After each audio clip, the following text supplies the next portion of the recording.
are three ways to make a living in this business. Be first, be smarter, or cheat.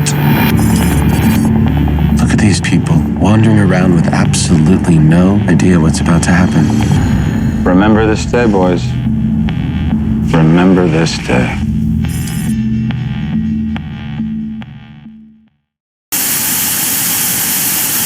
Welcome to Well, Watched.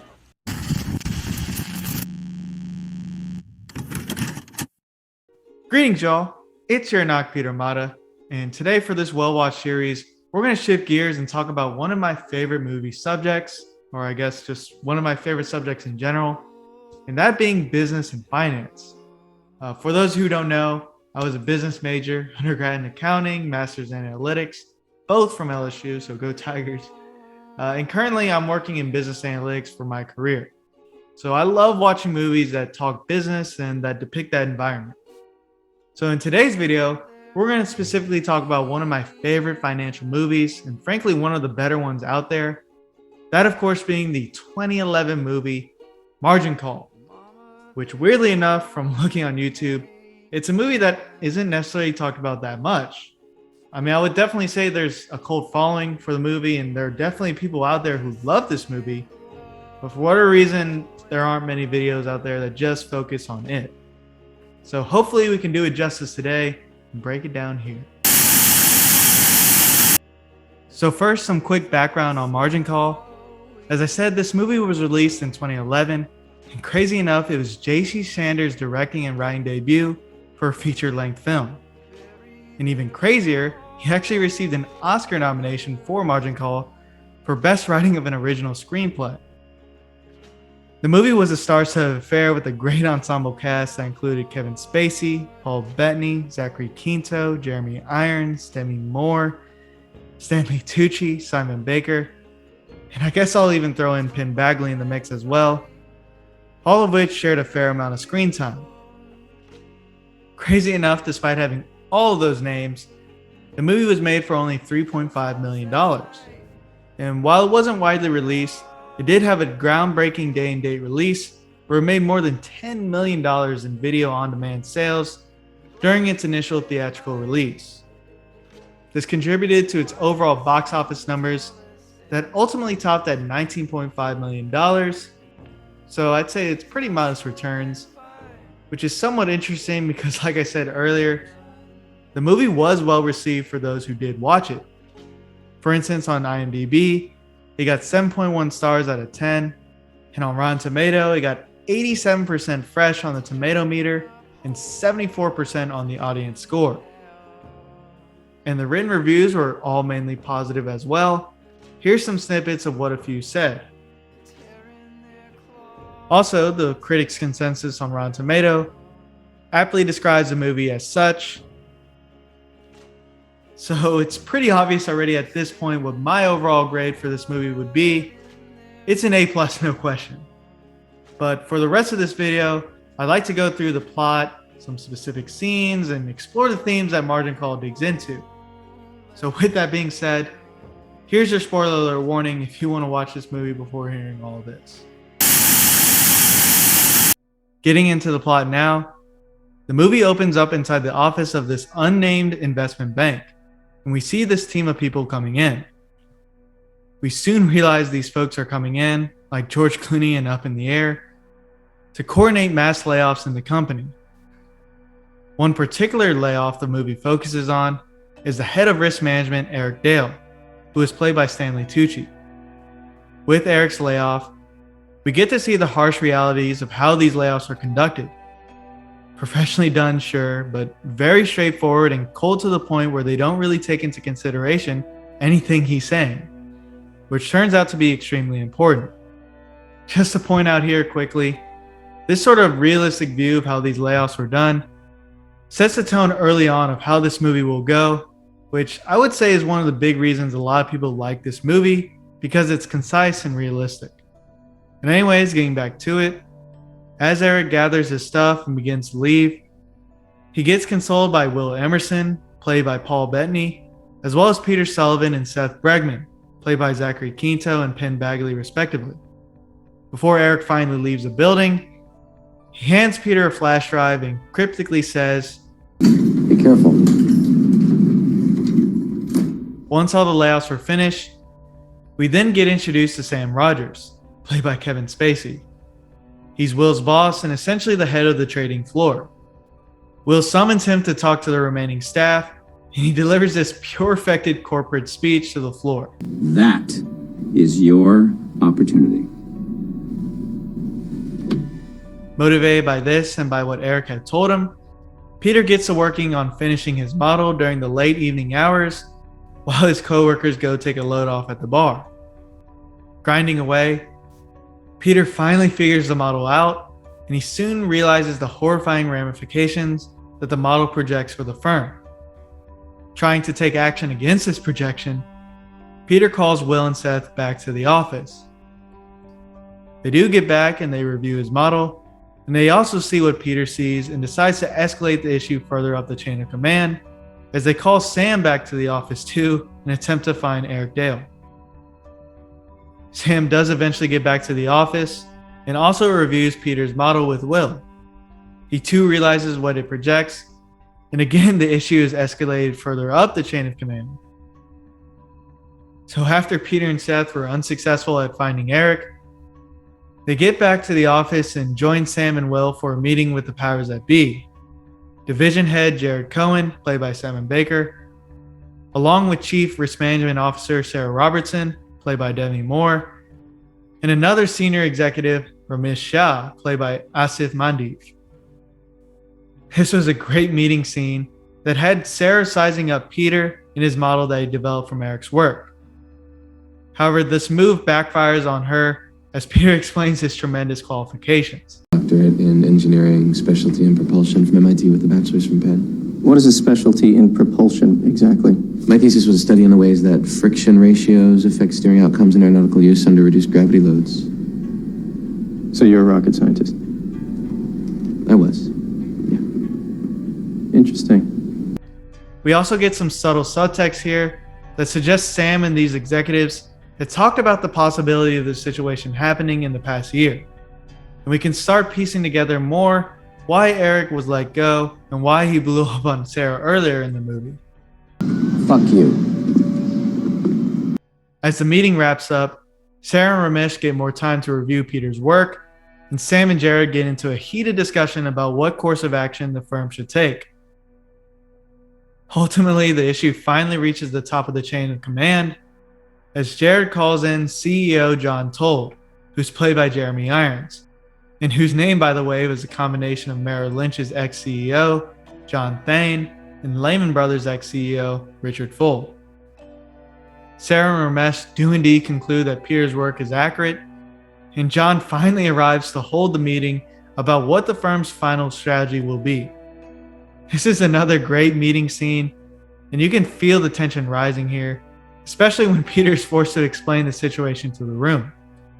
Anyone who's early in their career and has been forced to present in front of upper management can relate to the intimidation he feels here, but he handles it and explains it well. And we finally get a little more understanding of what exactly the model projects and what the cause of all this mess was. Essentially, he talks about how the profitable but risky business with mortgage-backed securities, i.e. MBS, which of course we've learned played a huge role in the 2008 financial crisis, has finally come back to bite them. Now, I won't get into the technical details here. There are plenty of resources online that would definitely explain it better than me. But basically, for the movie's sake, what he's saying here is that the firm currently owns a lot of MBS that's filled with default loans. And so this once highly valued asset, MBS, is now pretty much worse than worthless. And because of that, the firm is on the verge of going under unless they do something with it. After John better understands Peter's explanation, he asks Jared and Sarah about their thoughts on a solution. When he gets no immediate answer, he reminds them of his main principle that he goes by in their business. There are three ways to make a living in this business. Be first, be smarter, or cheat. In rebuttal, Jared suggests, as he did to Sam earlier, that they should sell it all today. John responds by asking Sam if that's even possible, and this leads to an argument between the two. Basically, from Sam's perspective, if the firm does this, they will be selling something that they know has no value, which will in turn kill the market and their reputation. And from John's perspective, while he understands what Sam is saying, he believes that there's really no other option. While it'll be costly, the firm needs to sell in order to survive. Of those people ever again. I understand. Do you? Do you? This is it. I'm telling you, this is it.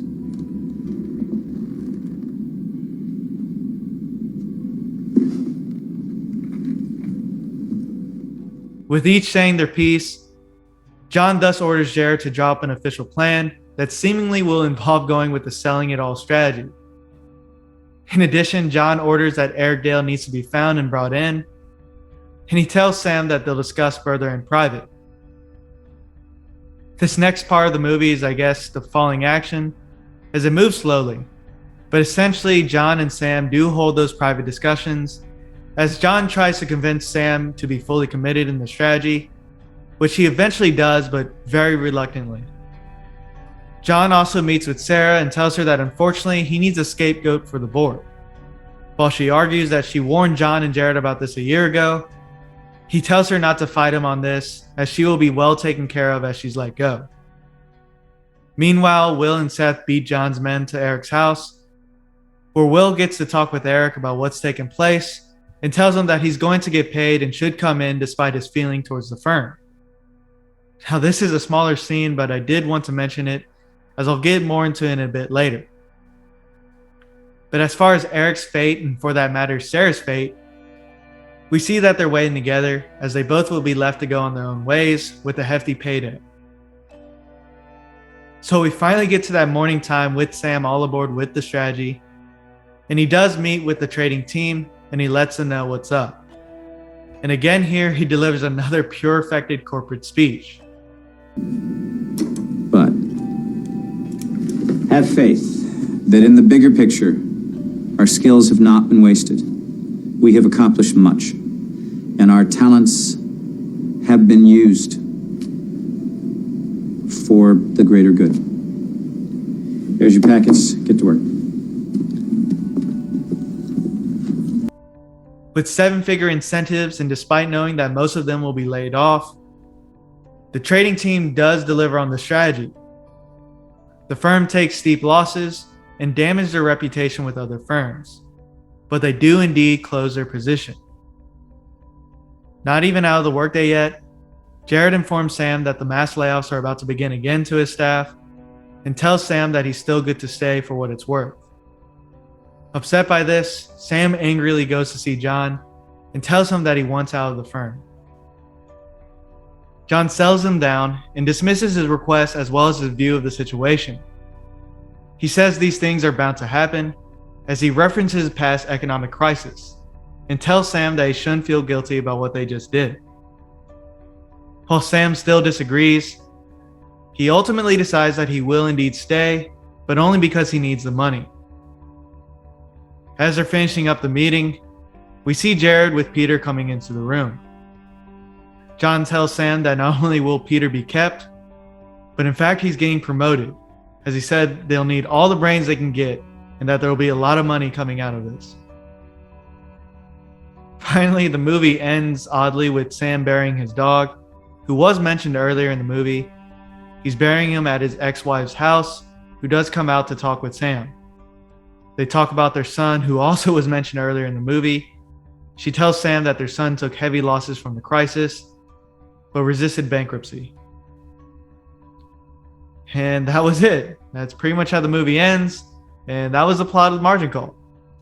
Now, let's get into some of the themes of the movie, and a little bit more of my review of it, and why I think it's a movie that's well worth a watch.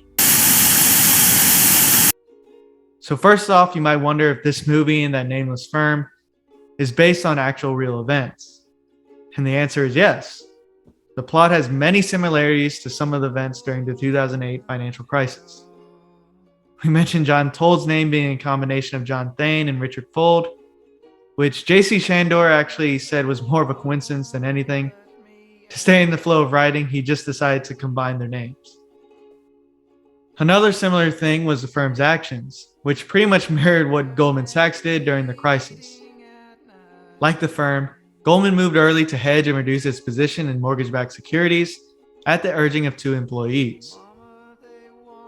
So yeah, you can clearly see some of the similarities. Margin Call basically shows the beginnings of the 2008 financial crisis from the investment bank's internal point of view. And the movie does a great job of showing the tensions within the firm. This leads us to the overarching theme of the movie, basically regarding the morality of what the firm did. I.e., was it right for them to sell all their mortgage-backed securities, even though they know it has no value? From a moral standpoint, it's a no. It's not right because of the negative ramifications that it has on their reputation, other firms, the market, and the general public. I thought Roger Ebert described it well in his review, saying, quote, "I think the movie is about how its characters are concerned only by the welfare of their corporations. There's no longer a sense of the public good. Corporations are amoral and exist to survive and succeed at whatever human cost." Which is true too. I mean, businesses and especially big corporations will do what suits their interests and what will allow them to survive, just as John Told put it. And it's within their right to do so. And in capitalism, that's pretty much the name of the game. So it's this moral conflict that the movie frames and focuses on so well that helps the viewer understand the stakes, even if they don't know anything about the actual crisis.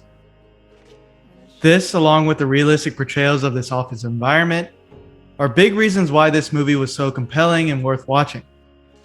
Typically in these Wall Street movies, you get a lot of flash and even raunchiness about their lifestyles. But here we get a more straight-laced look at it.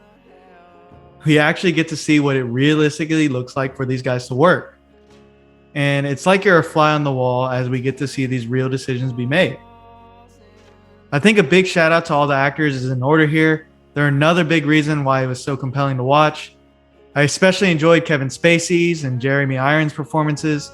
The two of them going back and forth is gripping and both bring great nuance to the role. And overall, each actor really brought something to their character. They all felt real and lived in.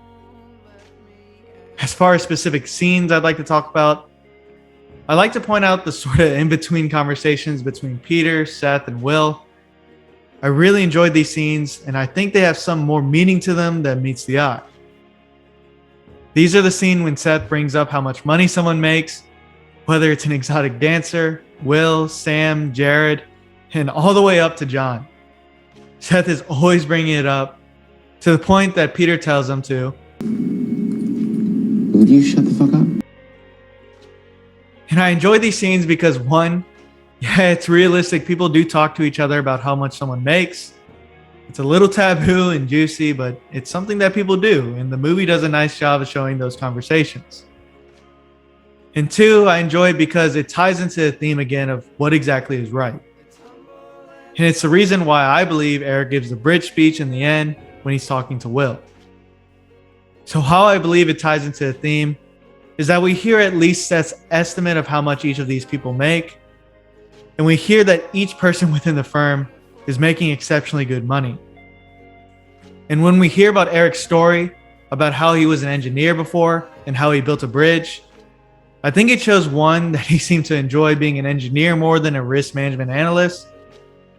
And two, I think the story was put into the dialogue for symbolism, to point out the differences between the pay for, say, a real engineer versus a financial engineer, which these characters essentially are. In the 2010 documentary Inside Job, which is another good piece of content about the 2008 financial crisis I highly recommend, there's a quote from Andrew Sheng, who was the chief advisor of the China Bank Regulatory Commission back then. He said, quote, "Why should a financial engineer be paid 4 times to 100 times more than a real engineer? Real engineers build bridges, financial engineers build dreams. And when those dreams turn out to be nightmares, other people pay for it." So to me, it looks like J.C. Chandor drew some inspiration from that documentary with the bridge story. And again, it helps pose that question of what is right. Should these quote unquote financial engineers be making so much money? This has been a question that's been asked for years, and especially coming out of this crisis. So as I wrap up here, I think Margin Call definitely gets an A+, and it is indeed well worth a watch. And frankly, if you or anyone has some sort of interest in learning about the 2008 financial crisis or finance in general, then watching this movie should be a part of that learning. Now, the movie doesn't get into specifics and not much technical talk about, how mortgage-backed securities are put together or how they put together their model to project their losses or the politics of it all. But it gives a nice high-level sense of the situation and this work environment. There are other movies that do that, and since I did this video on Margin Call, I might just talk about those movies too. But anyways, I hope you guys enjoyed this video. I know it's a little heavier of a topic than I normally talk about, but it is one that interests me. Like I said in our top 5 movies podcast last year, the 2008 financial crisis and recession that followed was something that affected everybody. It didn't matter who you were, it affected you in some way. And also said in that episode, it's hard for a movie to portray finance and things like that in an interesting and entertaining way. And Margin Call does just that. And possibly it's the best to do it. So with that being said, let me know your thoughts on this video, whether you like this format of how I did it. I know I normally don't show my face, but I'm trying different things. And most importantly, let me know your thoughts on Margin Call. What did you think of what I thought? Do you think I missed anything? Do you think it's well worth a watch?